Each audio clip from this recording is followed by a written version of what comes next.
우리 시간이 되었으므로 8월 22일 주일 예배를 하나님 앞에 드립니다. 우리 다 같이 기도드립니다. 하나님 감사합니다. 오늘도 주 앞에 거룩하게 나왔습니다. 우리의 심령을 붙잡아 주시고 이 예배를 통해서 오직 하나님만 영광받아 주옵소서. 예수님의 이름으로 기원하옵나이다. 아멘. 찬송가 25장입니다. 25장 찬양 드립니다.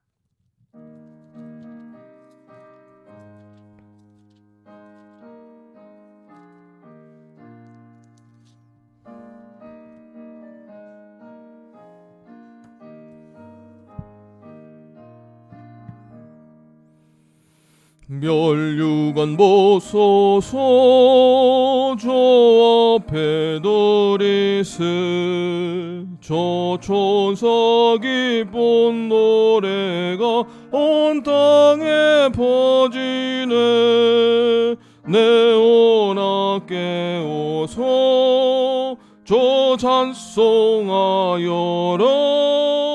온 백성 죄를 속하신 만왕의 왕일세 멸류관 보소서 저 앞에 드리세 그 손과 몸의 상처가 영광 중 빛나네 하늘의 천사도 그 영광 보고서 고난의 신비 알고자 늘 흠모하도다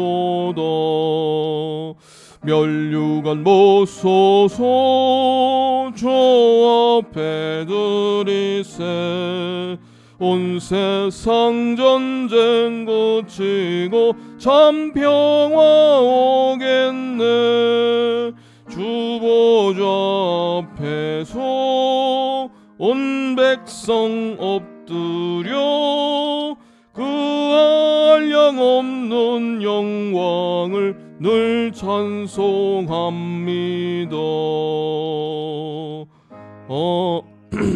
아멘.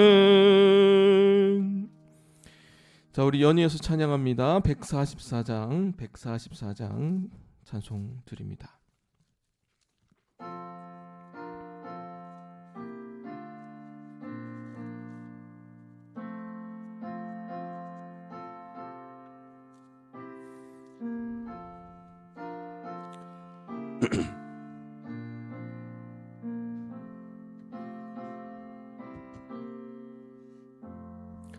예수 나를 위하여 십자가를 질 때 세상 죄를 지시고 고초당하셨네 예수님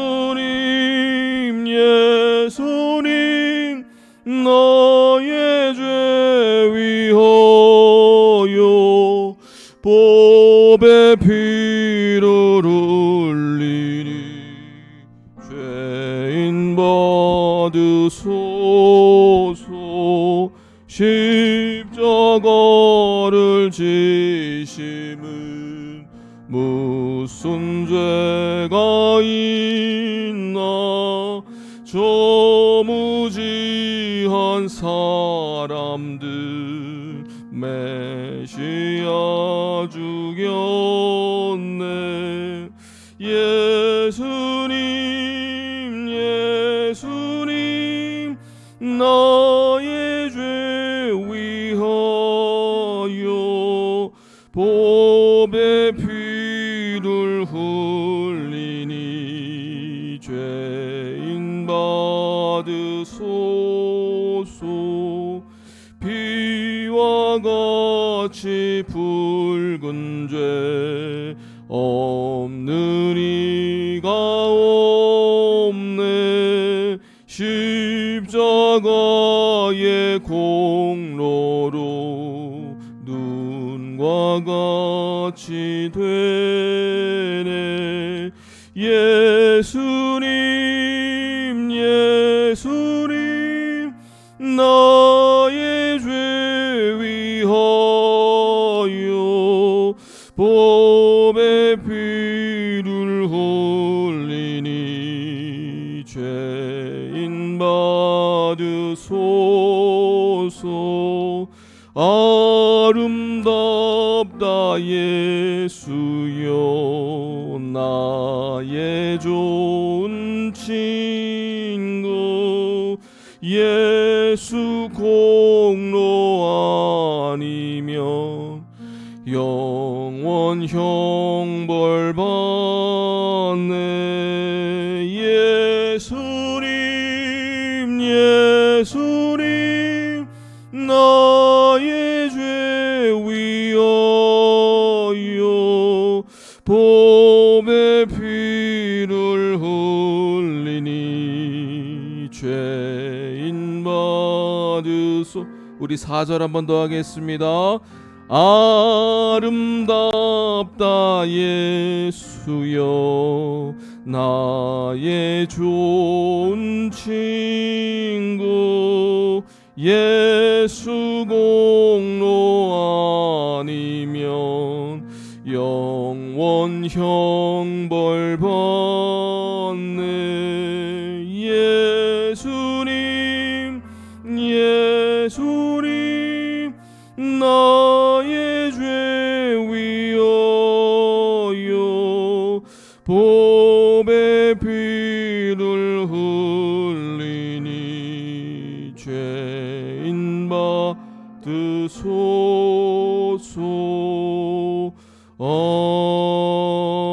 아멘. 자, 우리 기도드리겠습니다. 주님 감사합니다. 이 아침에 나라와 민족을 위해 기도드립니다. 이 나라 민족 늘 굽어 살펴주시고 대통령과 위정자들에게 건강과 지혜와 지식과 능력을 허락하여 주시옵소서. 온 나라가 또 대선을 함께 또 준비하며 또 기다리며 여러 가지 이슈들과 문제들로 또 국민들의 피로감이 날마다 높아지고 있습니다. 백성을 사랑하고 백성을 생각하는 후보들 되게 하여 주시고 이 경선의 과정에서 정말 이 대한민국을 향한 마음들이 어떤가 국민들이 잘 알 수 있도록 공정하고 투명한 경선 과정이 되게 하여 주옵소서. 특별히 또 태풍 때문에 또 그 긴급 폭우 때문에 남부지방은 많은 또 어려움에 처해 있습니다.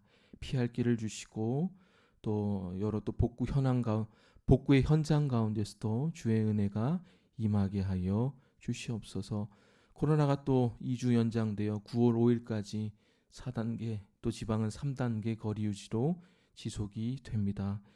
피로감에 물든 쪄든 우리 국민들 특별히 자영업자들 위로하여 주시고 또 여러 가지 국가적인 혜택과 복지 지원들을 받을 수 있도록 잘 버틸 수 있도록 주께서 도와 주시옵소서. 이 나라 국민들에게 소망이 되어주시고 희망이 되어주시고 이 어려운 상황 가운데서도 서로가 서로를 돌볼 수 있는 그런 여유와 또 믿음과 또 사랑이 있게 하여 주시옵소서. 에덴교회를 위해 기도드립니다. 이 교회를 늘 굽어 살펴주시고 이 교회에 기도하는 자가 많아지게 하여 주시고 예배를 위해 또 교인을 위해 또 목장 식구들을 위해 서로가 서로를 위해 기도할 수 있는 우리 교인들의 마음이 좀 더 여유로워지고 좀 더 긍휼로 풍성해지도록 우리의 마음을 가난하게 하여 주시옵소서.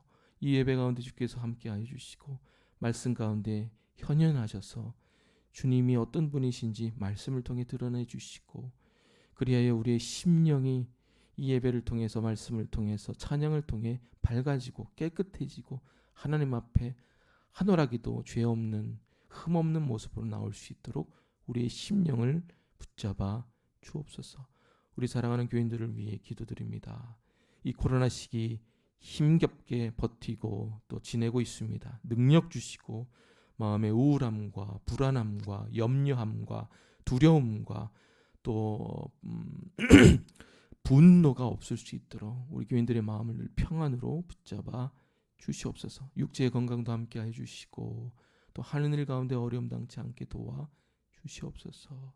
특별히 연로하신 부모님 모시고 계시는 분들이 있습니다. 부족한 종의 아버지도 그렇고 우리 이정호 집사님, 김영숙 집사님의 모친, 또 우리 전영준 집사님의 어머니, 또 우리 여민성 권사님의 어머님, 또 우리 오선희 집사님의 어머님, 또 이 밖에도 또 우리 김종선 집사님 아버님, 연로하신 분을 모시며 또 기도하며 또 함께 생활하는 분들 있습니다. 기억하여 주시고 건강 주시고 우리 또 가족들에게도 능력 주셔서 가족이 평안하게 하시고 주님 주신 능력과 은혜로 잘 모시고 잘 생활할 수 있도록 도와주시옵소서. 운영하는 사업체 위에 은혜 내려주시고 잘 경영하게 하여 주시고 또 우리 직장 생활하는 우리 교인들 지치지 않게 하시고 그 가운데서도 하나님 희망을 갖게 하시고 소망을 갖게 하시고 기도의 제목거리를 찾게 하여 주시고 낮아지게 하여 주시옵소서. 또 알게 모르게 어려움 당한 친구들이 있습니다. 기억하여 주시고 주님의 방법으로 주님의 때에 응답하여 주시옵소서. 특별히 또 새로운 생명 난 우리 이미진 자매 또 우리 오세훈 형제 가정 있습니다. 하나님 새로운 생명을 허락하여 주셨으니 잘 자라게 하여 주시고 건강하게 무럭무럭 자라서 교회와 사회와 또 가정에 기쁨이 되는 아이들 되게 하여 주시옵소서. 또 이사를 계획하는 우리 가정들이 있습니다. 우리 최남의 집사님 또 우리 이미진 자매 기억하여 주셔서 좋은 가정 좋은 집 주셔서 집 구하는 데 어려움 당치 않도록 은혜 베풀어 주시옵소서. 알게 모르게 이 교회에 기도할 제목들이 많습니다.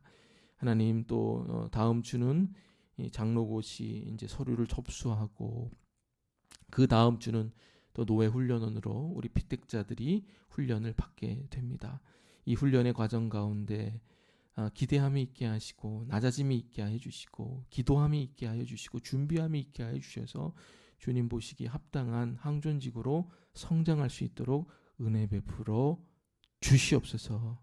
주님 이 교회에 정말 주님 원하시는 일꾼들이 세워질 수 있도록 하나님이 그 모든 전 과정을 붙잡아 주시고 함께하여 주시옵소서. 감사드리며 예수님의 이름으로 기도드립니다. 아멘.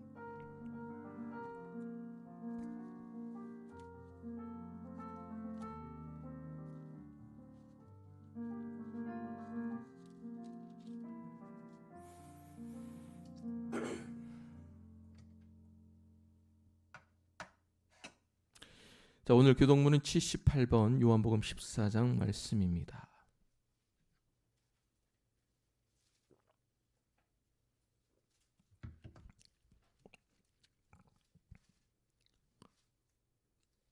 제가 먼저 읽습니다. 너희는 마음에 근심하지 말라. 하나님을 믿으니 또 나를 믿으라.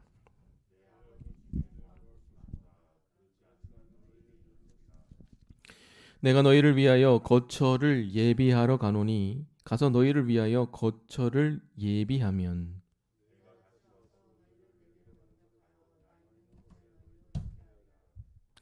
내가 어디로 가는지 그 길을 너희가 아느니라.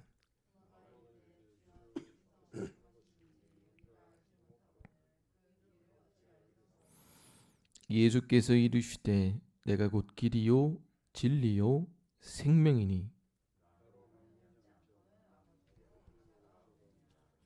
아멘. 자, 우리 사도신경으로 신앙 고백합니다. 나는 전능하신 아버지 하나님 천지의 창조주를 믿습니다. 나는 그의 유일하신 아들 우리 주 예수 그리스도를 믿습니다. 그는 성령으로 잉태되어 동정녀 마리에게서 나시고 본디오 빌라도에게 고난을 받아 십자가에 못 박혀 죽으시고 장사된 지 사흘 만에 죽은 자 가운데서 다시 살아나셨으며 하늘에 오르시어 전능하신 아버지 하나님 우편에 앉아 계시다가 거기로부터 살아있는 자와 죽은 자를 심판하러 오십니다. 나는 성령을 믿으며 거룩한 공교회와 성도의 교제와 죄를 용서받는 것과 몸의 부활과 영생을 믿습니다. 아멘. 우리 찬송가 170장입니다.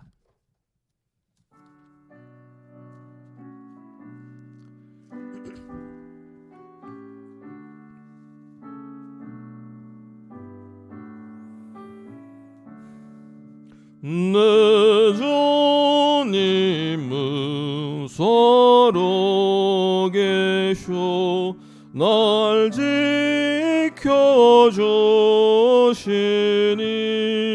그 큰 사랑 인하여서 나 자유 얻었네.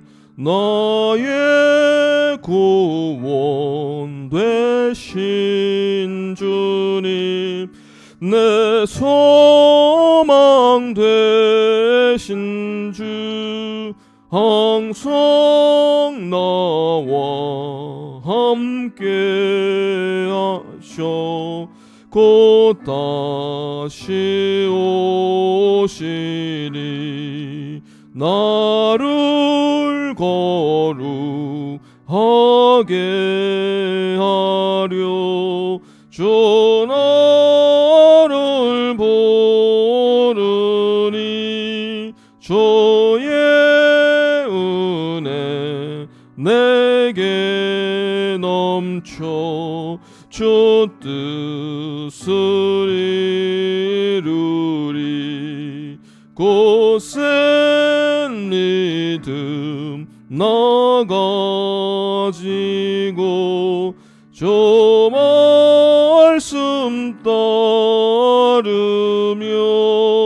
주님 다시 강림할 때 날 영접하시. 우리 3절 한 번만 더 합니다. 나를 거룩하게 하려 주 나를 부르니 주의 은혜 내게 넘쳐 주 뜻을 이루리. 아멘. 자, 우리 주보를 보면서 교회의 소식을 함께 나누겠습니다.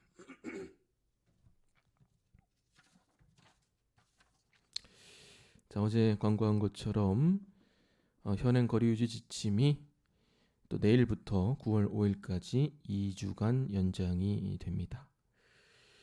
일부 오프라인 드리니까요. 가능한 또 나오셔서 오프라인 예배 함께 드려주시기를 바랍니다. 예배를 위해서 기도 중보해 주시기 바랍니다. 교회 학교 예배는 매주 줌으로 드려집니다. 예배 5분 전까지 줌에 접속할 수 있도록 지도해 주시기를 바랍니다.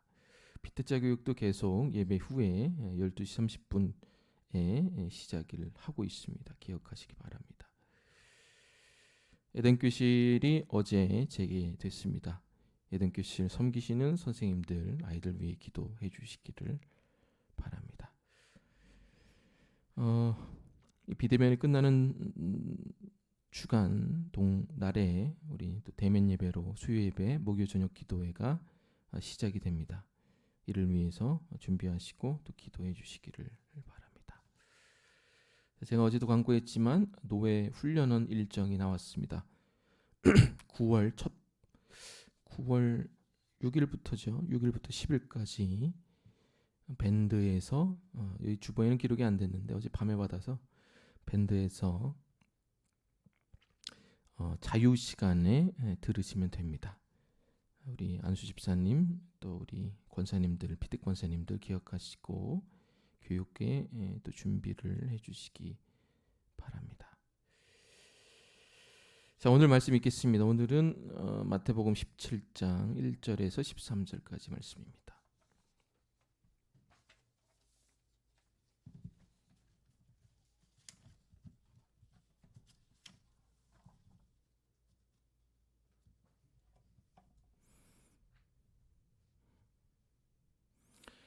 자, 제가 먼저 읽습니다.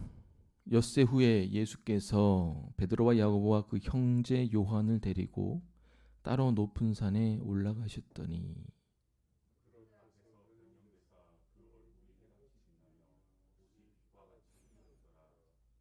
그때 모세와 엘리야가 예수와 더불어 말하는 것이 그들에게 보이거늘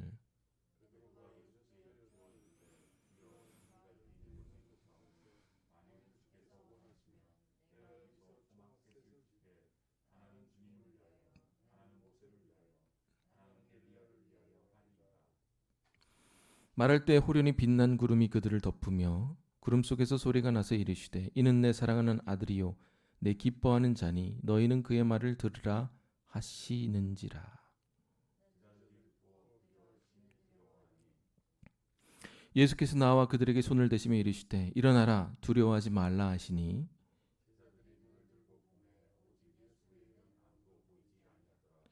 그들이 산에서 내려올 때 예수께서 명하여 이르시되 인자가 죽은 자 가운데서 살아나기 전에는 그 본 것을 아무에게도 이르지 말라 하시니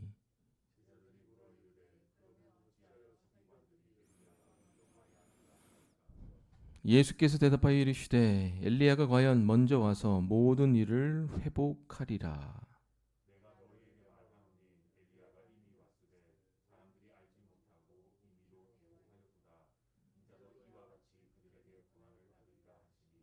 그제서야 제자들이 예수께서 말씀하신 것이 세례 요한인 줄을 깨달으니라.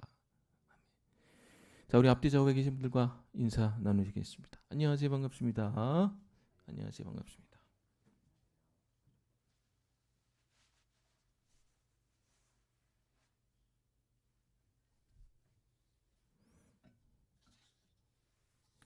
자, 오늘은 단순한 용모의 변화인가 아니면 무엇의 변화인가 라는 제목으로 하나의 말씀 증거하도록 하겠습니다.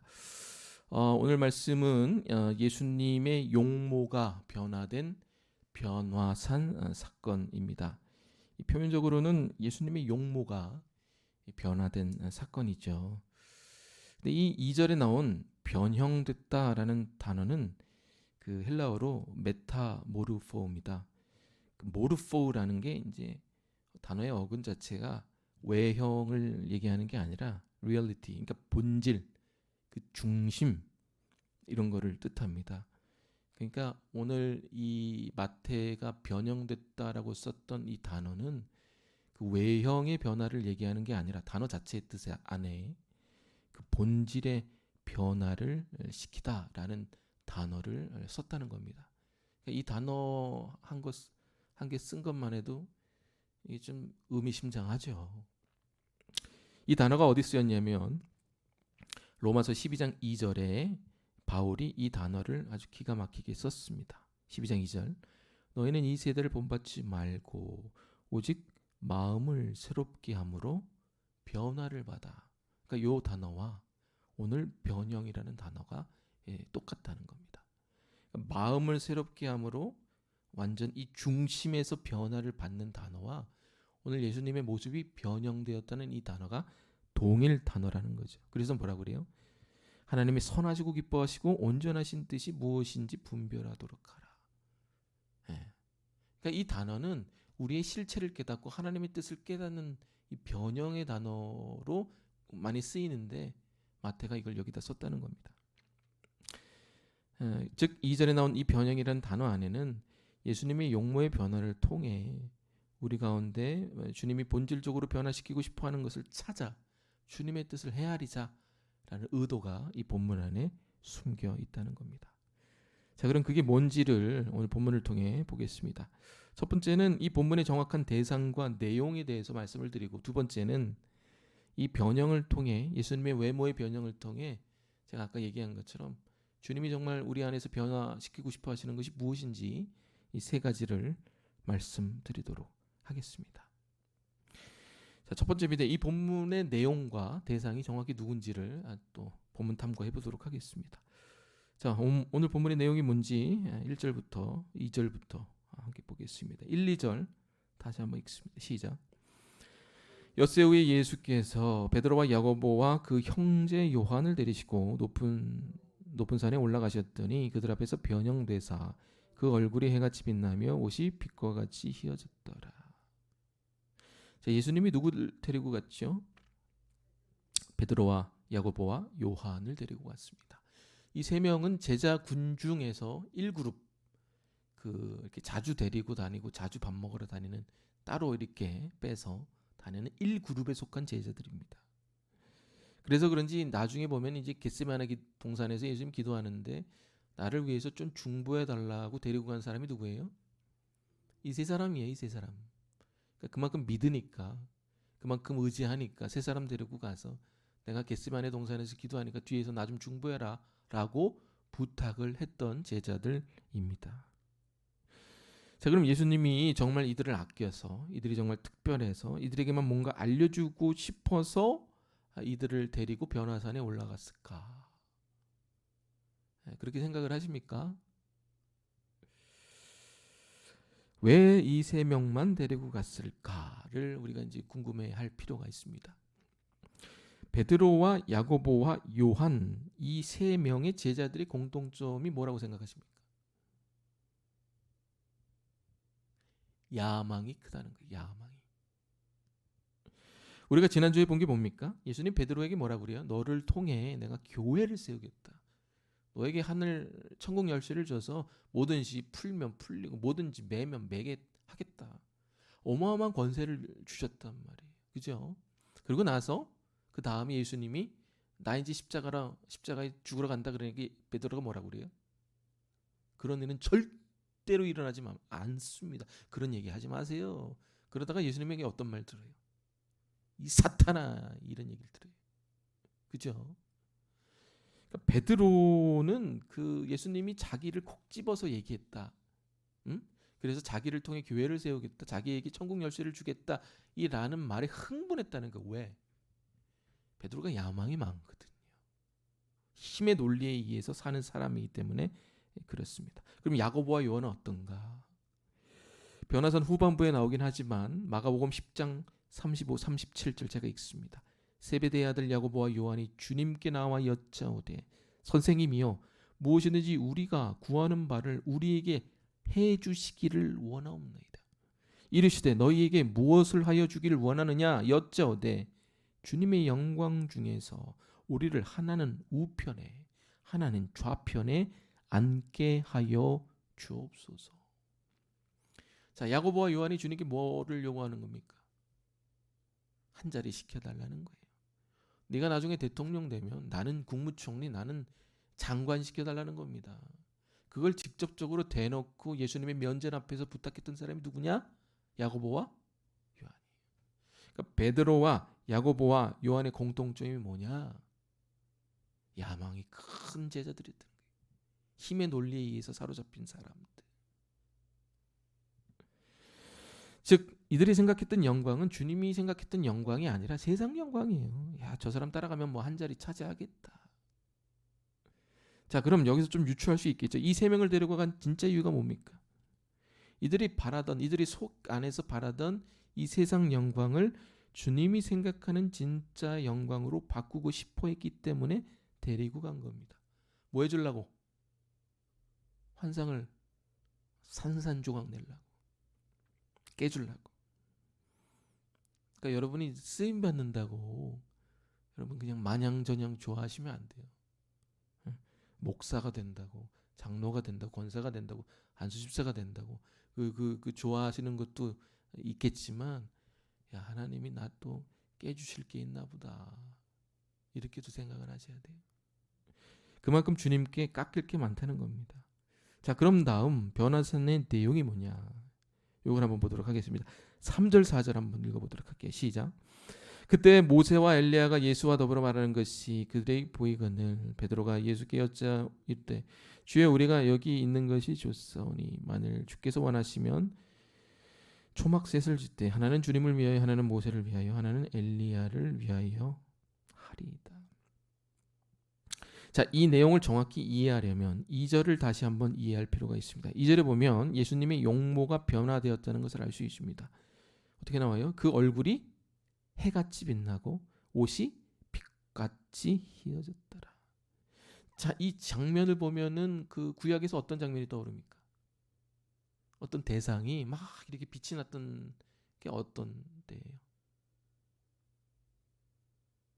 누가 이렇게 떠올라요? 산에서 내려올 때 누가 이렇게 빛이 팍 나가지고 내려왔죠? 모세가 그랬잖아요. 왜 그러냐? 1절에 보면 굳이 기록하지 않아도 될 뭐가 있어요? 엿새 후에라는 표현이 있습니다. 그러니까 여러분 예수님이 산에 오른 시점이 뭐가 그렇게 중요합니까? 어? 그 의미가 있기 때문에 기록해 놓은 거예요. 이 대상이 누구다? 모세랑 비슷하다라는 것을 그 성경을 읽는 사람들에게 유추하기 위해서.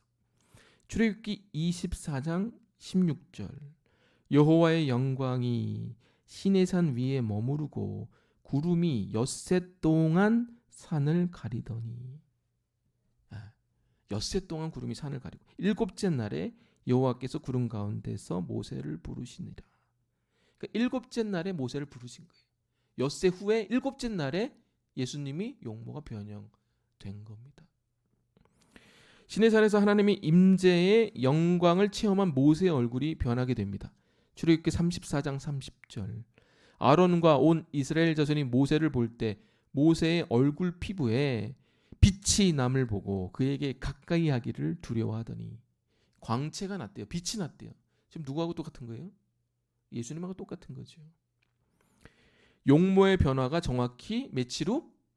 엿새 후 일어났고 각각의 얼굴에서 빛이 났고 그죠?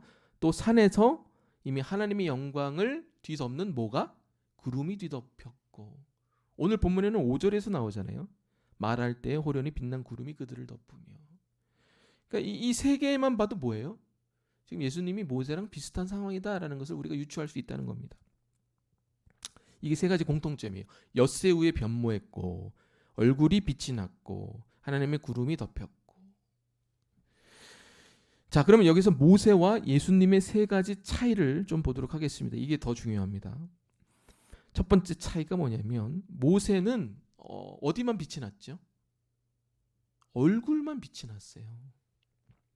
그런데 예수님은 어디? 몸 전체가 빛이 났어요. 옷까지 희게 빛났다라는 얘기는 뭐냐면은 몸 전체가 빛이 났다는 겁니다. 모세에게서 났던 빛은 뭡니까? 하나님의 영광에 반사된 빛이에요. 그죠? 그 율법에 반사된 빛입니다. 그 반사된 게 얼굴만 반사했기 때문에 얼굴에만 이렇게 빛이 난 건데 그 빛의 실체는 뭐예요? 그 얼굴에서 발산하는 빛이 아니라 하나님의 영광에 반사된 빛입니다. 그러니까 예를 들면 뭐 달 같은 빛이죠. 달빛 같은 거. 근데 오늘 예수님의 빛은 2절에 보면은 어떤 빛이라고 얘기하고 있습니까? 2절 그 얼굴이 뭐같이? 해같이 옷이 빛같이.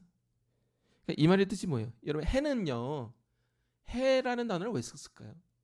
이 그리스 헬라 사람들에게 해라는 존재는 누구냐면 하나님이에요. 이 사람이 해같이 빛났다는 얘기는 이거는 신성모독입니다. 해는 빛을 반사하는 그 개체가 아니라 빛을 어떻게 발산하는 개체. 그러니까 예수님이 해같이 빛이 났다는 얘기는 어디 반사해서 빛이 났다는 게 아니라 예수님 그 자체에서 빛이 났다는 얘기예요. 이해되십니까? 이게 이제 차이라는 거죠. 예수님은 햇빛, 모세는 달빛. 자, 두 번째 차이가 뭐냐? 오늘 본문에서 가장 중요한 차이점입니다. 이스라엘 백성이 출애굽할 때 성막에 나타난 하나님의 영광의 이미지가 뭡니까? 광야에서 출애굽했을 때 하나님의 영광이 어떻게 나타났어요? 낮에는 구름 기둥, 밤에는 불 기둥. 그런데 그 구름은 항상 낮에도 해같이 밝은 구름이라고 그랬어요. 그래서 모세가 시내산에 올라갈 때 구름이 산을 뒤덮습니다. 하나님의 영광이 임재했다는 거죠. 근데 하나님 뭐라고 그래요? 너만 올라와라. 왜요? 다 같이 올라오면 내 영광에 다 죽는다. 내 영광에 들어온 모든 자는 다 죽는다는 거예요. 근데 내가 너만 보호해주기 때문에 너는 올라와도 되는데 나머지는 그 밑에 있으라고 그래. 아론까지도. 기억나시죠? 출애굽기 24장 17절 산 위에 여호와의 영광이 이스라엘 자손의 눈에 맹렬한 불같이 보였고 하나님의 영광이 뭐처럼 보였대요? 맹렬한 불같이 보였다는 거예요. 올라가면 타 죽는다는 거예요. 영광의 빛이. 그러니까 이때 이스라엘 백성들이 모세가 하나님의 영광이 임하는 시내산에 올라가는 것을 보고 어떤 생각을 했을까? 아 모세가 우리를 위해 죽으러 가는구나. 하나님의 영광의 속에 들어가는 사람은 다 죽는데 모세가 우리를 위하여 죽으러도 올라가는구나 이렇게 생각했을 거예요. 그럼에도 불구하고 모세는 하나님이 부르니까 올라가게 된 겁니다. 자, 그때 모세가 어차피 죽을 걸 알고 용기를 내서 하나님께 부탁을 합니다. 뭐라고 그래요? 하나님의 영광의 실체를 보게 해주세요. 하나님의 얼굴을 보게 해주세요. 그러니까 하나님 뭐라고 그래요? 너 내 영광의 실체를 보면, 내 얼굴을 보면 넌 죽어. 그러니까 내 등이나 봐 하면서 하나님의 등을 보게 됩니다. 그게 출애굽기 나온 내용이에요. 여러분, 해를 보고 있으면, 해를 1시간 동안 보면 어떻게 돼요? 우리의 시력이 나갑니다. 영광의 그 실체를 보게 되면 우리는 타 죽고 우리는 살아남지 못해요. 모세도 하나님의 영광 안에 들어가긴 했지만 그 영광의 실체, 영광의 진짜 빛은 보지 못했던 겁니다. 왜? 그 영광의 실체를 보면 죽으니까. 자, 그런데 오늘 본문에 보면 예수님에게서 빛이 납니다. 어떤 빛?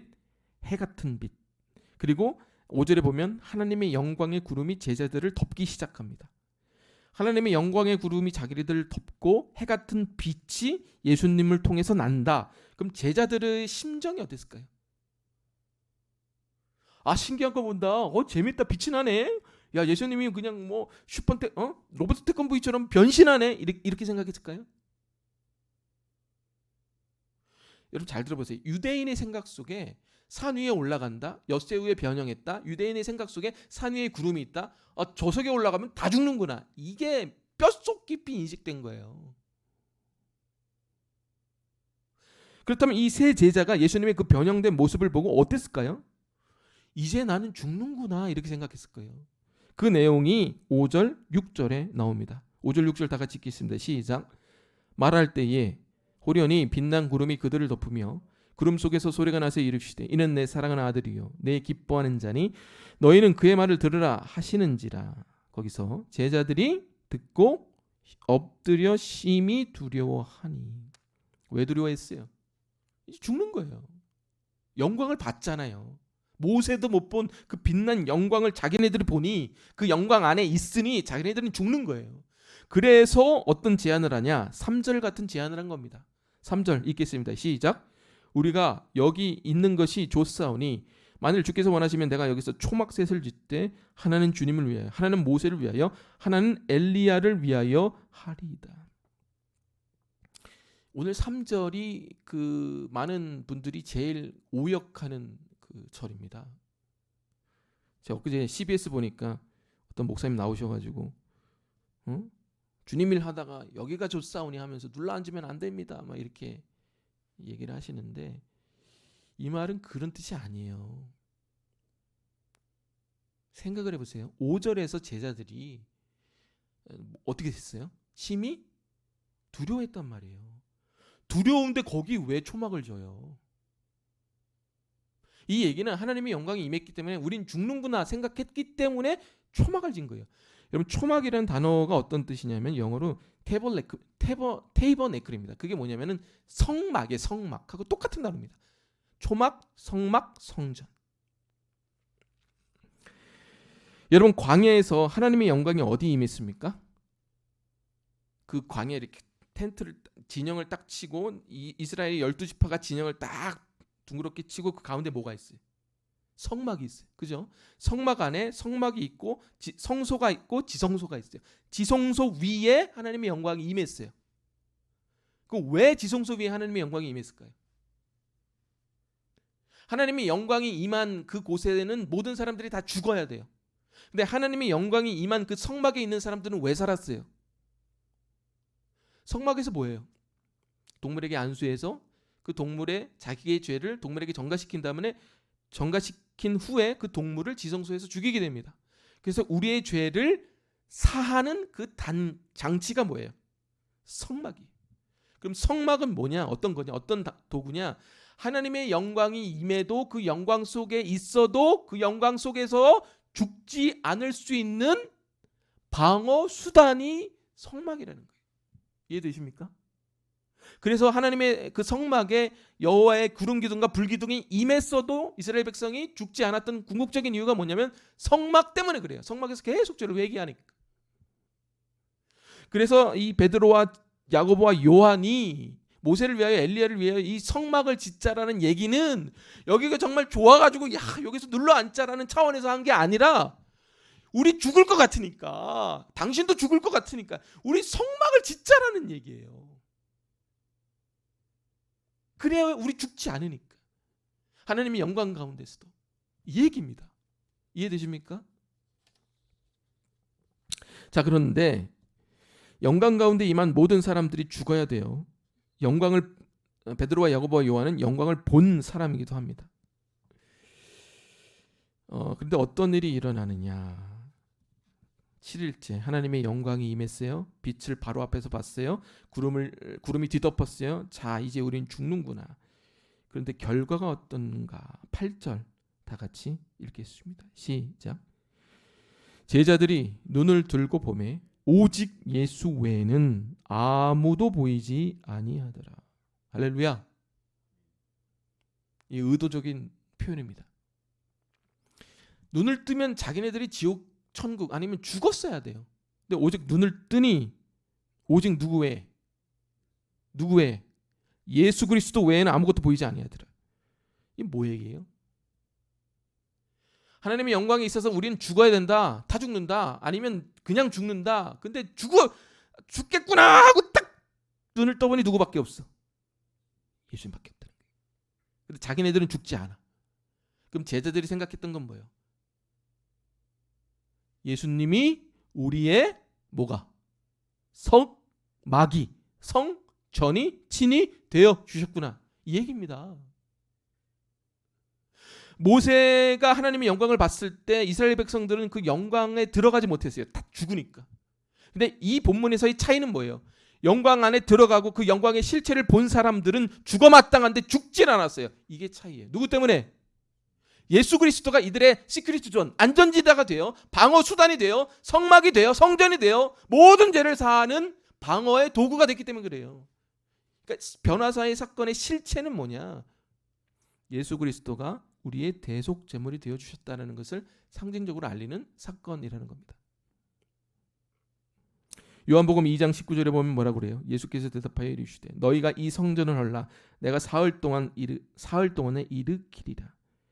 여기서 말하는 성전이 뭐예요? 예수 그리스도의 몸을 얘기하는 거죠.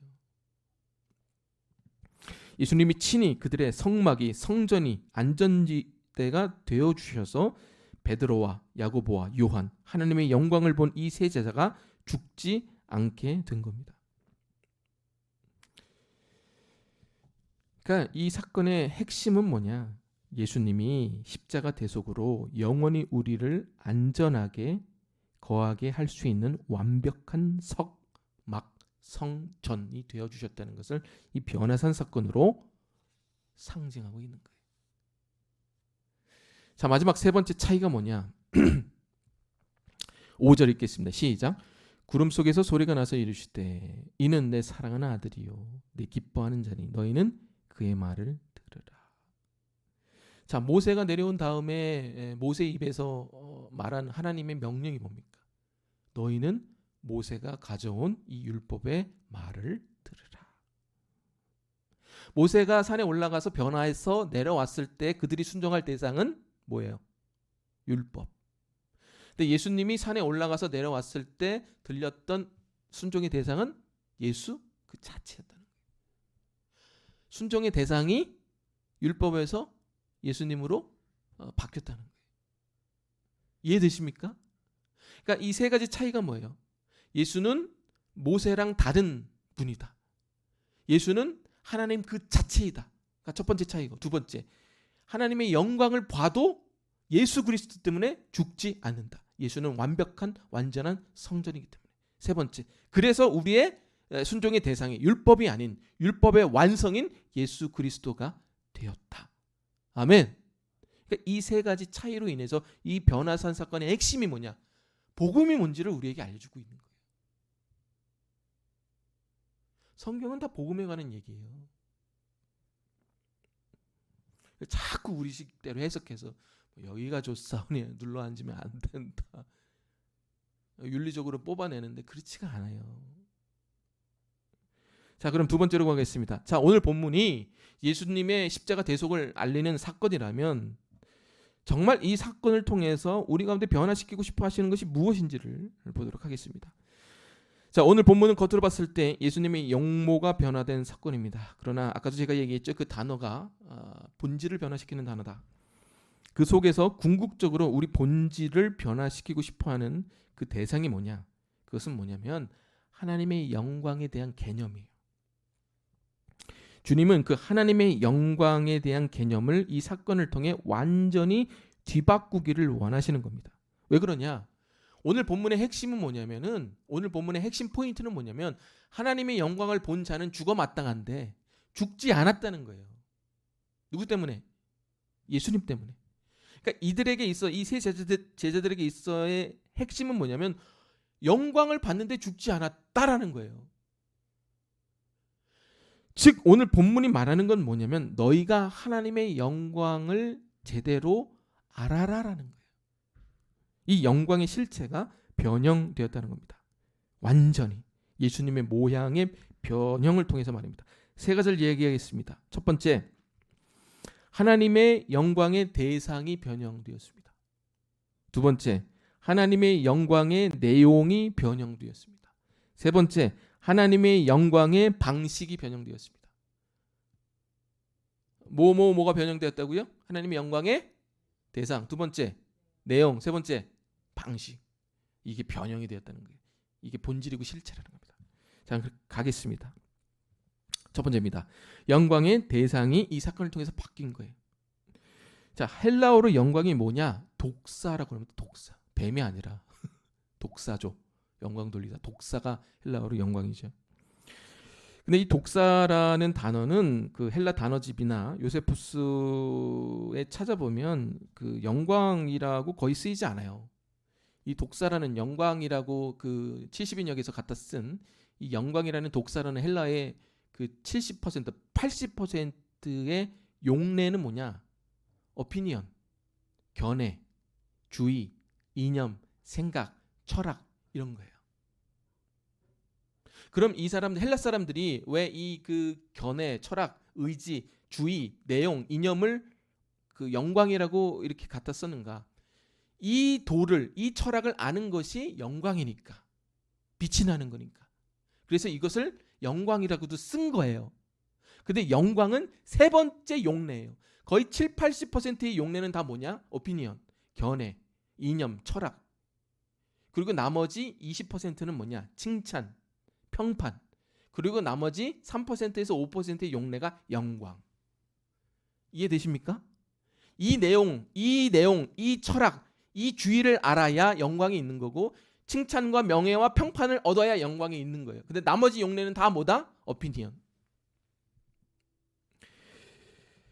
여러분 그 신문을 보면 지금은 이제 신문들을 많이 안 보시는데 뭐 신문들을 보면 보통 이렇게 초반에는 이제 공지형, 보고형 기사들이 나옵니다. 초중반이 많이 나오다가 3분의 2나 마지막 지점에 보면은 오피니언 칼럼이라고 나와요. 혹시 아시나 모르겠네요. 오피니언 이렇게 칼럼이라고.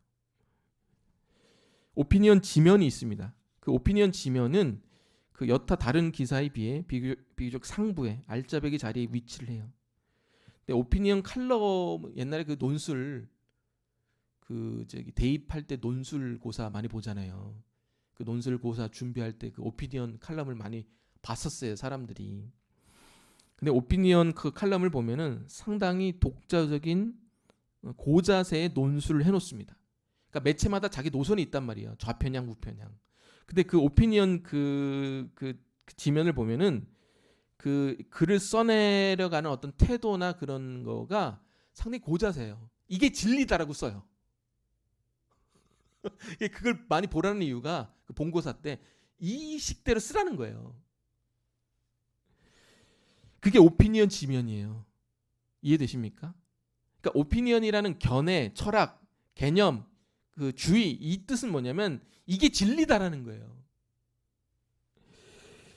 깨달음. 이게 로고스, 일명 로고스죠. 헬라 사람들의 스토아파들이 주장했던 게 뭐냐면 이 전체 우주의 중심에 뭐가 있냐면은 이 전체 우주와 만물을 다스리는 어떤 오피니언, 개념, 지식, 철학, 이게 있다는 거예요. 이 지식이, 이 필라소피, 철학이 이 온 세계 우주를 다스린다는 거예요. 그게 로고스라는 거예요. 이해되십니까? 그러니까 사람들이 생각했던 이 우주 만물을 다스리는 그 핵심이 뭐냐? 로고스라는 거예요. 철학, 오피니언. 동양 철학도 비슷하죠. 동양 철학은 이 만물을 다스리는 게 뭐라고 봐요? 도. 인도에서는 뭐라고 그래요? 다르마. 다르마가 이제 그 법이잖아요. 물숫자에 갈 거. 물처럼 흐른다라는 거죠. 이 온 만물이 어떤 계획과 순리대로 물처럼 흐른다는 거예요. 그게 이 온 우주를 다스리는 핵심이라는 거예요. 그게 영광이라는, 그걸 아는 게 영광이라는 거예요. 그게 독사라는 거예요. 헬라 철학 사람들도 그래서 이 독사를 그렇게 쓴 거예요.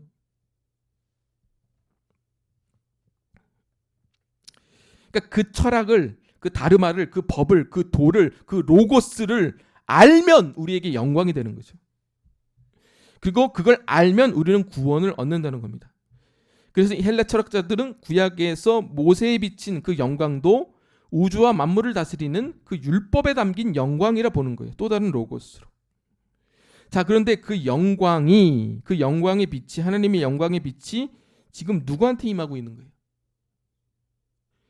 볼품없고 결혼도 못하고 잘생기지도 않고 잘난 부모도 없고 재산도 없고 지위도 없고 그 어떤 아름다움도 없는 한낱 갈릴리 청년에게 그 영광이 임하고 있는 겁니다. 영광의 대상이 변형됐다는 거예요. 요한복음 1장에 보면 요한이 뭐라고 그래요? 1장 2절에서 태초에 말씀이 계시니라. 이 말씀이 하나님과 함께 계셨으니 이 말씀은 곧 하나님이시라. 그가 태초에 하나님과 함께 계셨고. 그럼 헬라파 스토아파들은 이 요한복음 1장 1절에서 2절을 읽으면은 걸림이 없어요. 그래, 로고스가, 도가, 법이, 철학이 하나님과 함께 계셨지. 그게 이 온 우주를 창조했지라고 여기까지는 걸림이 없어. 그러다가 나중에 걸림이 되는 게 어디서 나타났냐? 요한복음 1장 14절 제가 읽습니다. 말씀이, 이게 로고스죠. 철학이고 이념이고 오피니언이고 구조고, 말씀이 어떻게 돼요? 육신이 돼요. 우리 가운데 거하심에. 우리가 그 영광을 보니 아버지의 독생자의 영광이요 은혜와 진리가 충만하더라. 여기에 스토아파들이 뻥친 거예요. 하나님의 영광은 말씀, 로고스, 생명이 없고 그냥 그 무미건조한 철학과 오피니언과 깨달음과 도와 법에 임해야 되는데 그 영광이 지금 누구한테 임한 거예요? 육신이 된 사람인 예수 그리스도에게 임한 거예요. 할렐루야. 거기서 사람들이 요한복음을 보고 뻥친 거예요. 지금 제자들 앞에 이 변화산 사건을 하나님이 얘기하신 이유는 뭐냐면, 야, 니들이 생각하는 영광의 실체가 뭐냐? 어떤 개념이냐? 깨달음이야? 도야? 법이야? 율법이야? 아니야. 내 영광의 대상은 저 연약한 예수 그리스도에 임하는 영광이야. 우리가 생각하는 영광의 대상이 깨달음에서 누구로 변형됐다는 거예요? 사람인 예수 그리스도로 변형됐다는 거예요. 진짜 영광은 뭐냐? 그런 깨달음과 그런 칭찬과 명예가 아닌 누굴 위해 연약해지는 예수 그리스도라는 거예요. 우리가 생각하는 영광이 뭐예요? 아까 독사라는 헬라의 단어 뜻이 뭐예요? 첫 번째 깨달음, 두 번째 칭찬, 평판, 명예. 우리가 생각하는 영광은 이 두 개를 얻어야 영광인 거예요. 깨달음을 얻어야, 도를 깨달아야, 칭찬과 명예를 얻어요. 근데 그 영광의 대상을 바꿔놨다고요. 아니, 그걸 얻는 게 영광이 아니라 누굴 위해 낮아지는 저 사람이 되는 거, 그게 하나님의 영광의 대상이에요. 그 얘기는 뭐냐? 우리 가운데 임하는 영광의 대상을 바꾸라는 거예요. 우리가 뭘 알아도, 사람들의 칭찬과 명예를 얻어도 사람에게 관심 갖지 않으면, 그 사람들 때문에 약해지지 않으면 너희는 진짜 하나님의 영광을 얻지 못한다는 겁니다. 사랑하는 여러분, 어떤 하나님의 영광을 갖고 살아가십니까? 여러분이 생각하는 영광의 실체, 영광의 대상은 어떤 깨달음입니까? 어떤 칭찬과 명예입니까?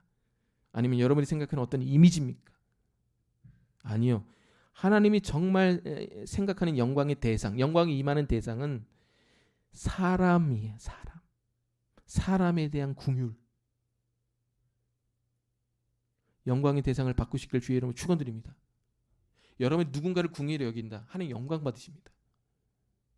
여러분이 누군가에게 관심이 있다. 하나님 영광 받으십니다. 여러분이 누군가를 위해서 연약해진다. 하나님 영광 받으십니다. 왜? 영광의 대상이 누가? 여러분의 깨달음과 칭찬과 평판과 명예가 아닌 여러분이 그 사람을 위해서 낮아지고 관심 갖고 섬기고 모든 것을 잃어버린 그 사람에게 관심 가졌기 때문에 그래요. 그게 영광의 대상이라는 거. 이 변화산 사건을 통해서 우리에게 보여주신 영광의 대상을 바꾸시기를 주의 이름으로 축원드립니다.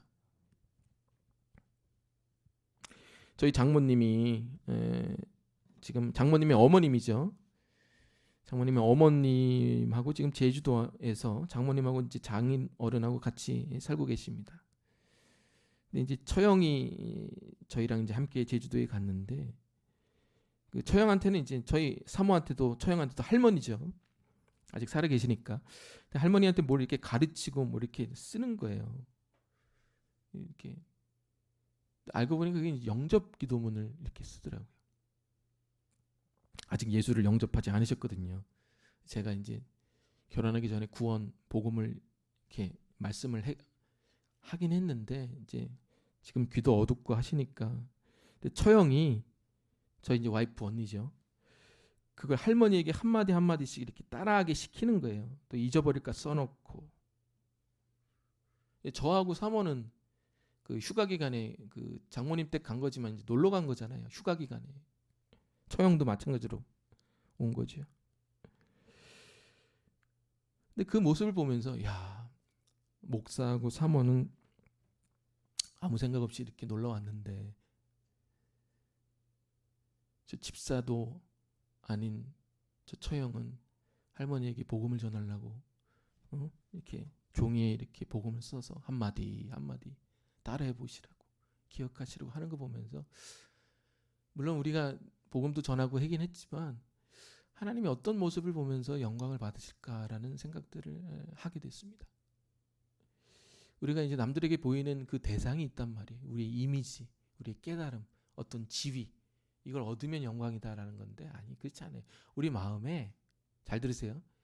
우리 마음에 품고 있는 사람이 없으면 여러분을 통해서 하나님 영광 받지 않아요. 여러분이 기도하는 대상, 기도하는 사람, 섬기는 사람, 그 사람을 위해서 낮아지는 사람, 관심 가는 사람, 이 사람이 마음이 없다. 하나님의 영광의 대상이 없는 거예요. 대상이 없으면 빛을 비추고 비출 영광도 없는 거예요. 그거 얘기하는 거예요. 이 대상을 갖게 되시기를 축원드립니다. 자, 두 번째는 뭐냐? 하나님의 영광의 내용이 변형되었습니다. 내용. 기존의 제자들이 알고 있던 하나님의 영광의 내용이 뭐예요? 아까도 얘기했지만 힘의 논리, 힘을 많이 가지면 하나님이 영광 받으신다 생각한 거죠. 그래서 이사야, 예레미야, 에스겔에서 선지자들이 그토록 얘기했던 게 뭐냐면 영광의 내용을 바꾸라는 거예요. 하나님은 이스라엘이 해방되어 자주국방을 갖고 경제권을 얻는 것을 통해 그게 영광의 내용이 아니라 바벨론의 통치 안에서도 회개하는 모습을 통해서 그 연약한 가운데서도 주님을 잃지 않는 모습을 통해서도 영광을 얻는다는 거예요. 그게 세 명의 선지자가 그토록 얘기했던 영광의 내용이에요. 여러분 변화산 사건의 핵심 내용이 뭐냐? 그거예요. 빛을 발산하는 분이 영광의 실체, 영광을 가진 분이 사람들을 위해 그 영광을 잃어버렸다가 변화산의 내용이에요. 9절 보세요. 9절 시작. 그들이 산에서 내려올 때 예수께서 명하여 이르시되 인자가 죽은 자 가운데서 살아나기 전에는 본 것을 아무에게도 이르지 마라. 왜? 영광을 오해하니까. 12절 내가 너희에게 말하노니 엘리야가 이미 왔을 때 사람들이 알지 못하고 임의로 대우하였다. 인자도 이와 같이 그들에게 고난을 받으리라. 아까 서두에도 얘기했죠. 힘의 논리로 살아가는 베드로, 야고보, 요한. 힘을 갖는 것이 영광의 내용이 아니다. 뭐가 영광이라는 거예요? 누군가를 위해 힘을 버리는 것, 그리스도를 위해 자기를 잃어버리는 것, 이것이 진짜 영광의 내용이라는 거예요. 근데 세상이 다 바꿔놨어요. 그리스도의 영광을, 하나님의 영광을. 영광의 대상도 없고 내용도 없고 방식도 없는 거예요. 변화사 사건이 주는 핵심을 몰라요. 다 바꿔놓는 거예요. 우리의 모든 영광의 실체를, 내용을, 대상을, 방식을 예수님이 다 바꿔놓은 거예요. 그래서 변화사 사건을 하신 거예요. 뮤지컬 지저스 크라이스트 슈퍼스타 그 아시죠? 저도 예전에 딱 한 번 1973년판 그 테디 넬리인가요? 그분이 한 거를 본 적이 있는데 몇 시간짜리를 테드 넬리라고 그러죠. 지금 이제 발사모가 하나요? 요새 이제 뭐 TV에 보니까 김은태라고 그 역할을 하고 계시는데 노래 잘하더라고요. 우리가 바라보는 세상이 바라보는 그 예수님의 모습은 그런 거예요. 고난 받지만 그렇게 노래 잘하고 멋있고 머리 길고 피부 좋고 키 크고 그게 이제 예수님 모습. 그런 사람들이 예수님 뽑히잖아요. 지저스 크라이스트 슈퍼스타 보세요. 거기 그 뮤지컬에 보면 예수님으로 뽑힌 애들이 키가 다 183이 넘어요. 피부도 곱고 그런 애들은 you 그 영어로 막 그러잖아요. You have to say 뭐 reason 나는 죽으러 간다 이유를 말해달라 계속 노래하면서 막 얼마나 멋있게 노래해요. 뭐 키 180, 190짜리 머리 막 장발인 애들이 막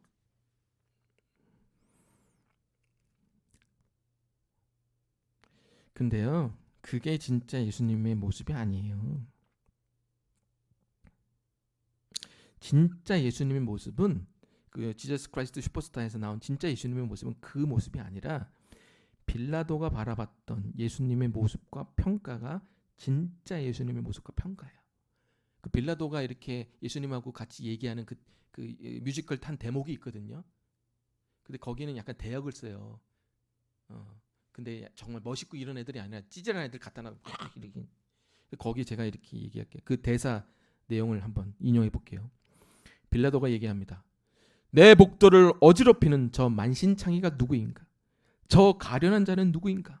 병정이 얘기합니다. 유대의 왕 아무개 그리스도입니다. 빌라도가 얘기합니다. 오, 그러니까 이게 그 예수 그리스도군. 꽤 의외로군. 너는 너무나 초라하구나. 너는 전혀 왕 같지가 않아. 네가 요즘 화제라는 건 내가 알고 있지만 네가 정녕 왕이란 말인가? 유대인의 왕. 이게 진짜 예수님의 모습이에요.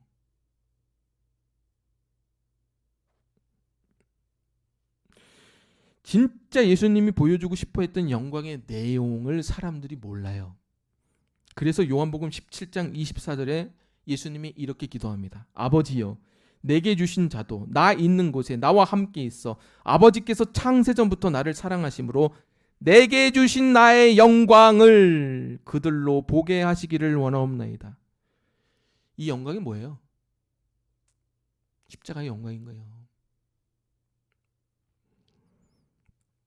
누군가를 위해 힘을 잃고 누군가를 위해 명성을 잃고 누군가를 위해 시간을 잃고 돈을 잃고 인생을 잃고 자기를 버리는 것. 자, 그렇다면 이 영광의 내용을 누가 실천할 수 있는가? 5절 말할 때 호련히 빛난 구름이 그들을 덮으며 구름 속에서 소리가 나서 이르시되 이는 내 사랑하는 아들이요 네 기뻐하는 자니 너희는 그의 말을 들으라 하시니라. 제가 예전에 신명기 설교하면서 얘기했죠. 들으라는 순종하라는 거랑 똑같은 단어라. 그럼 누가 그분을 순종할 수 있을까? 여러분 예수님이 밑도 끝도 없는데 순종하라고 얘기하지 않습니다. 그분이 우리에게 순종하라고 명령하시는 이유는 이거예요. 야, 내가 너희를 위해 십자가에서 보여주지 않았냐? 생각해봐라. 내가 너희를 위해 죽었고 내가 너희를 위해 작아졌고 내가 너희를 위해 친히 십자가를 지었다면 내가 너희한테 해가 되는 일을 한 게 뭐가 있겠냐? 너가 나 때문에 손해본 게 뭐가 있냐? 이 얘기예요. 여러분 제가 질문해 볼게요. 여러분 예수 믿으면서 손해본 거 있어요?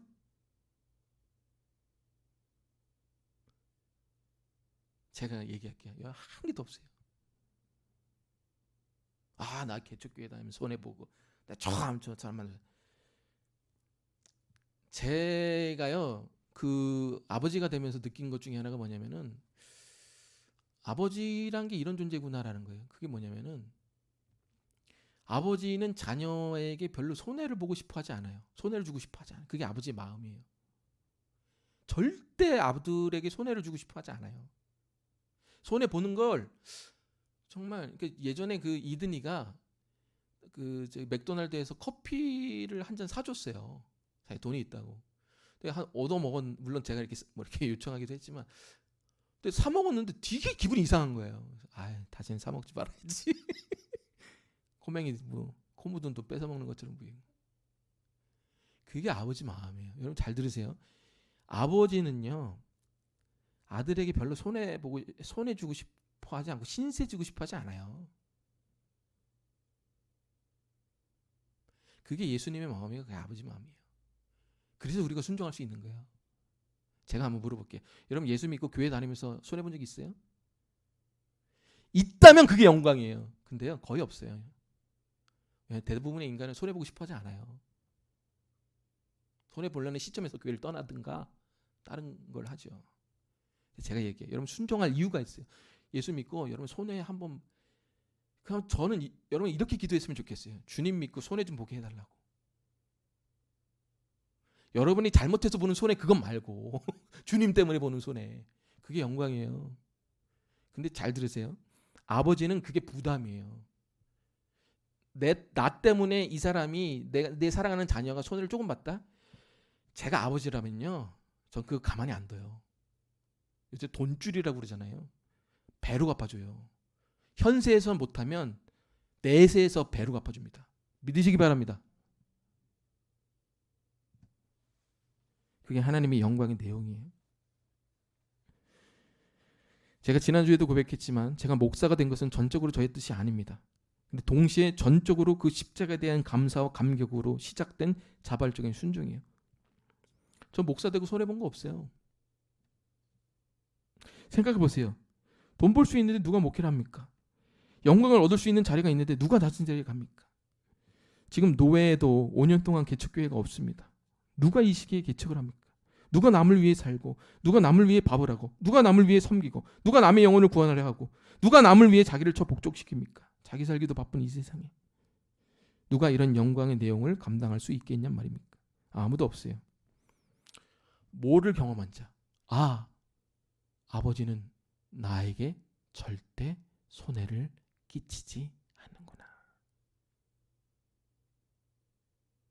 이걸 경험한 자, 십자가의 은혜를 경험한 자만이 이 영광의 내용을 실행할 수 있게 될 줄로 믿습니다. 여러분 제가 장담할게요. 여러분 절대 손해 안 봅니다. 그리고 손해 만약 봤다면요, 그거는요 여러분 더 감사한 줄 아세요. 왜 그러냐? 그 손해 본 거는 여러분이 믿을만 하니까 손해 보게 한 거예요. 그리고 그 손해 본 것도 하나님 가만히 안 두셔. 나중에 정말 돈줄 못줄 해가지고 다 갚아주십니다. 그게 아버지예요. 농담으로 하는 얘기가 아닙니다. 저 보시면 아시잖아요. 저 보시면 제가 사는 모습 보시면 아시잖아요. 지지난주에도 얘기했잖아요. 돈이 어디 있어서 이사를 가요. 십자가의 감격으로 사랑으로 그분의 말씀에 순종하시기를, 영혼을 살리는 일에 낮아지시기를 주의 이름 축원드립니다. 자, 마지막 요것만 얘기하고 마치겠습니다. 세 번째로 변형된 게 뭐냐? 영광의 대상, 영광의 내용. 세 번째, 영광이 나타나는 방식이 변화되었습니다. 자, 예수님이 보여주신 영광은 하나님의 주권대로 감추어진 영광이었습니다. 누구만 봤어요? 세 제자만 봤죠. 9절 제가 다시 한번 읽겠습니다.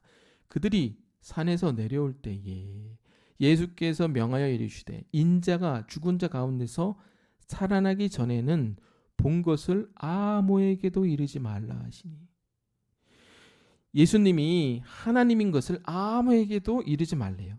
그 영광은 부활할 때까지 감추어져 있어야 되니까. 여기서 얘기하는 게 뭐냐면은 하나님의 영광이 나타나는 방식과 때는 우리 눈에 다 감추어져 있다는 거예요. 그리고 하나님이 예수님을 통해서 보여주신 영광은 그 모든 것이 감추어져 있다는 거예요. 하나님의 주권 아래. 아무 때나 발산하는 영광이 아니라 항상 사람들 눈에, 그리고 우리들 눈에 감추어진 영광이라는 거예요. 그게 영광이 나타나는 방식이라는 겁니다. 감추어진 채로. 그러니까 제가 말씀드리는 게 뭐냐면 절대로 절망하지 마세요. 절대로 우울해하지 마십시오. 절대로 그냥 이렇게 풀주고 계시지 마세요. 인내하십시오. 왜 그러냐? 우리가 어둠 가운데 있을지라도, 약한 가운데 있을지라도, 심지어 우리 주변에 일어나는 모든 일이 다 꼬여 있을지라도 그분은 여전히 우리를 통해 일하심을 믿으시기 바랍니다. 왜? 영광이 나타나는 방식은 항상 숨겨져 있기 때문에 그래요. 우리의 현실이 아무리 시궁창 같아도, 긴 어둠의 터널 같아도 그분의 영광이 우리 눈에 가리워졌다는 사실을 믿으시기 바랍니다. 그리고 때가 되면 주님은 그분의 영광을 그분의 방식으로 그분의 때에 반드시 우리에게 보여주실 줄로 믿습니다. 자, 오늘 세 가지를 얘기했죠. 변화산 사건은 십자가의 대속의 상징이다. 이 외모의 변형, 대속의 내용을 통해서 우리 가운데 변화시키고 싶어 하시는 것은 뭐냐? 영광의 대상, 영광의 내용, 영광의 방식입니다. 여러분 마음에 사람을 품으시기 바랍니다. 그 영광의 대상이 임하는 사람이 여러분 가운데 있게 되기를 주의 이름으로 축원드립니다. 그 사람을 향해서 영광의 내용을 실천하시기 바랍니다. 마지막으로 여러분의 인생에서 영광, 여러분이 생각하는 영광이 임하지 않아도 인내하십시오.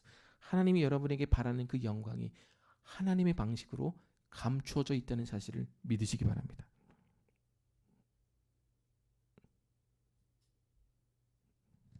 기도하겠습니다. 주님, 우리 눈에 보고 싶어하는 영광,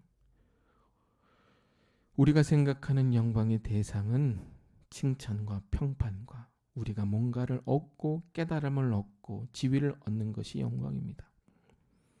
주님은 말씀하십니다. 네 안에 사람이 있냐? 네 안에 정말 그 사람을 위해서 약해질 대상이 있냐? 섬길 대상이 있고 기도할 대상이 있냐? 없냐? 우리 가운데 영광의 내용이 있냐? 대상이 있냐? 방식을 알고 있냐를 오늘 이 시간 묻고 계십니다.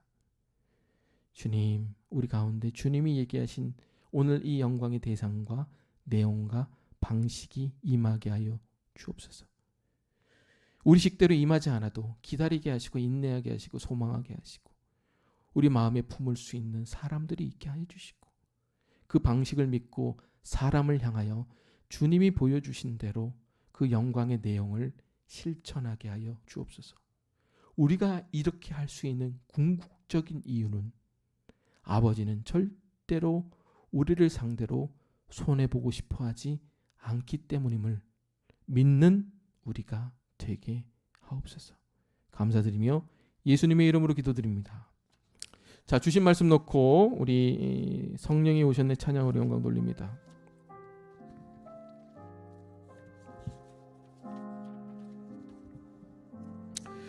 허무한 시절 지날 때 깊은 한숨 내쉴 때 그런 풍경 보시며 단식하는 분 있네.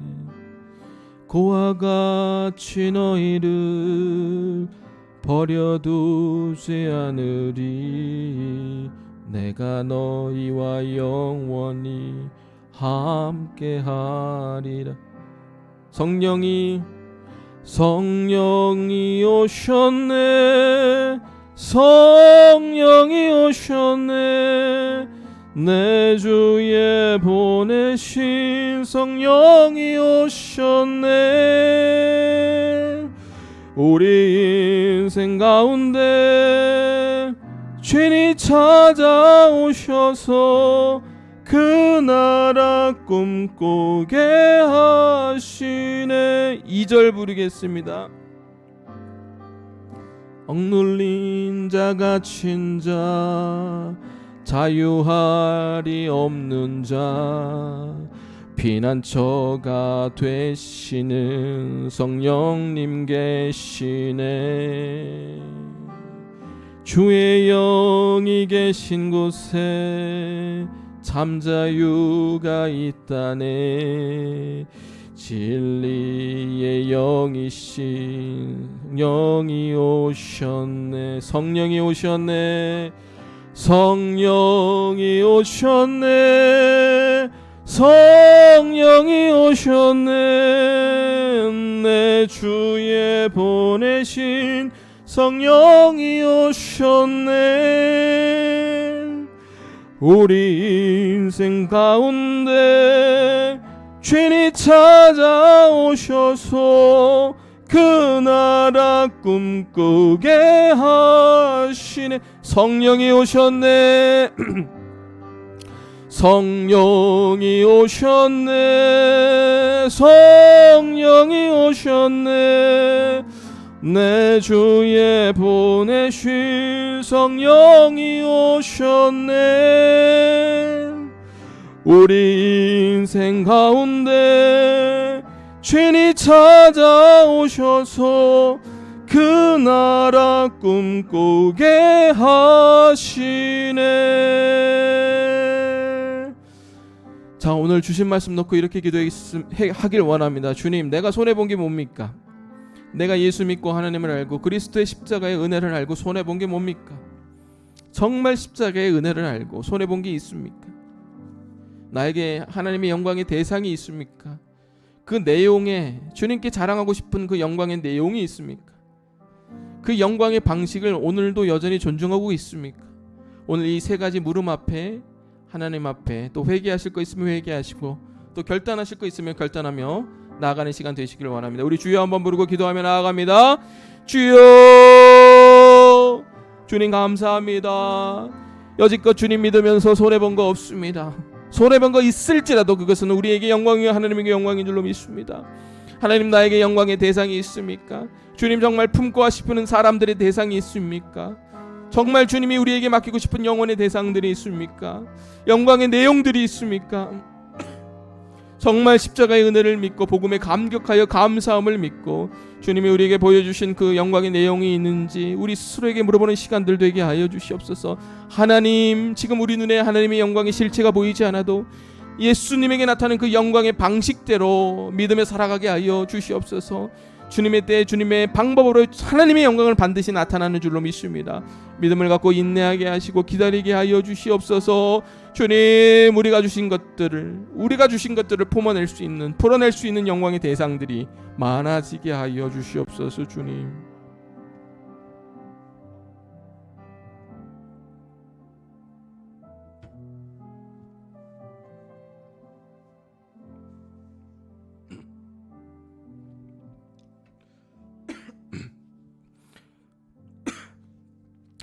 주님 감사합니다. 오늘 이 변화산 사건을 통해 우리에게 많은 것들을 얘기해 주시니 감사합니다. 오늘 우리에게 물어보시는 것 같습니다. 사랑하는 나의 종아, 네가 나 때문에 손해본 게 있냐? 사랑하는 나의 종아, 네가 나 때문에 손해본 게 있냐? 정말 내가 너한테 비추고 싶은 영광의 대상이 네 마음에 있냐? 그 대상을 오늘도 품고 있느냐? 정말 내가 너한테 보여준 그 영광의 내용들이 있느냐? 그 내용들을 사모하며 살아가느냐? 너에게 나타날 그 영광의 방식을 너는 존중하고 있느냐? 오늘 이 여러 가지 질문 앞에 우리가 정말 당당히 그렇습니다 주님이라고 얘기하지 못하는 우리의 모습을 보게 됩니다. 주님 때문에 손해본 거 없습니다. 있을지라도 그 손해는 손해가 아닌 줄로 믿습니다. 근데 왜 우리에게 영광의 대상이 없을까요?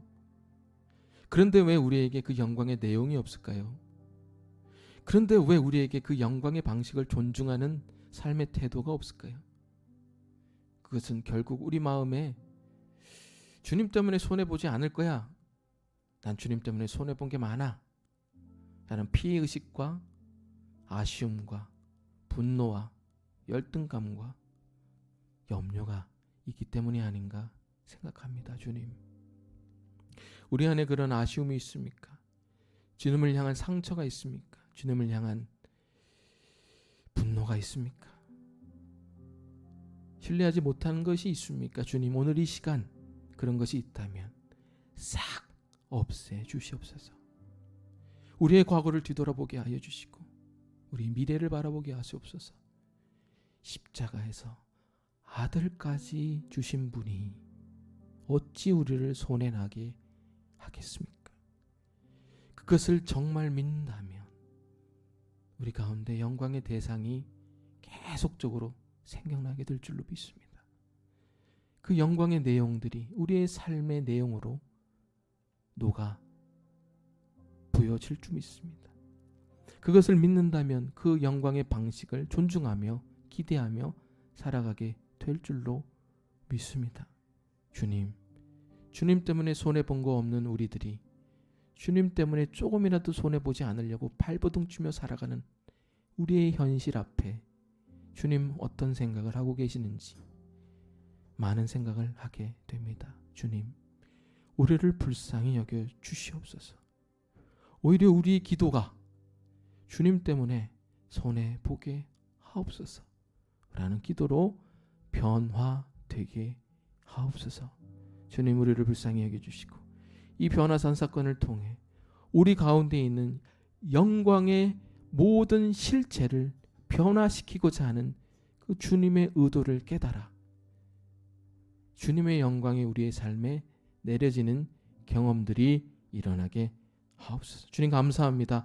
우리가 드린 예물을 주께서 기뻐 받아주시고 이 예물이 하나님의 영광이 드려지는 곳에 온전히 사용되게 하여 주시옵소서. 주님 감사드립니다. 우리 교인들 지켜주시고 마음의 우울함과 염려와 두려움과 불평과 원망과 염려, 그 마음 가운데 불신들, 무관심들이 사라지게 하여 주시사 힘있게 하시고 성령의 강함으로 샘솟게 하시고 활기차게 하시고 밝게 하시고 가난하게 하시고 주님 뜻대로 살아갈 수 있는 분별력과 능력을 오늘 이 시간 성령님 부어 주시옵소서. 종이 간절히 원하오니 성령 하나님께서 종의 기도 외면치 마시사 우리 사랑하는 교인들의 심령 하나 가운데 성령의 능력들이 다시 한번 샘솟아 역동치게 하옵소서. 이제는 우리 구주 예수 그리스도의 은혜와 하나님의 놀라우신 사랑과 성령의 감화감동 교통 인도 역사하심이 주님 생각하시는 영광의 대상과 내용과 방식을 새롭게 따르기 원하는 여기 모인 사람들 머리 위에 이제로부터 영원히 함께하여 주시기를 간절히 축원하옵나이다. 아멘.